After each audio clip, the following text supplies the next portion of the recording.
আরে কি ব্যাপার, কি মালিক হয়ে বসে আছেন কেন? দোকান তো সাজান ভালো করে। আরে মালিক তো নামে মালিক, আরে গিন্নি যে কত বড় মালিক তা তো জানো না। আমি মনে হয় কাজের লোক, আমারে সারাদিন শুধু গাধার মতন খাটায়। তোমরা তো দেখ ভাই পয়সা নাও, তুমি কাজ কাম করো। বুঝলা, আমারে দেখে মনে পুরো কাজের লোক। এই যে মেম সাহেব সাজিয়া ঠোঁটে ঠোঁট পালে দিয়ে, চোখে চশমা দিয়ে, পায়ে আলতা দিয়ে, হাতে ঘড়ি দিয়ে আসবো ওখানে। দেখো ওখানে কিরম সিন করে। আমার মতন দুঃখ ভাই কারণ না হয়। তাই ভাই একটা কথা কই, রাগ করো না। ও জীবনে তো বহুত পয়সা কামাইছো, কিন্তু বইয়ের কথা শুনো না। শুনবা, মাঝে মধ্যে শুনবা, একটু আধটু শুনবা, বেশি শুনবা না। বাড়িতে শুনবা, কিন্তু বাজার ঘাটে যখন আসবা তো নিজের ভাব মতো শুনবা। বললো তো বেশিরভাগই লোক কিন্তু বউর কথা শোনে। হ্যাঁ, তুমি হয়তো বুঝতে পারলো আমার কথাটা, কিন্তু তাও না আমার অবস্থাটা কি?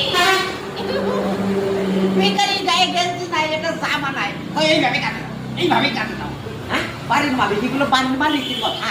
বাড়ির মালিক হবে অন্যরকম, তাগত থাকবে, সুন্দর থাকবে, তবে সে না মানবে।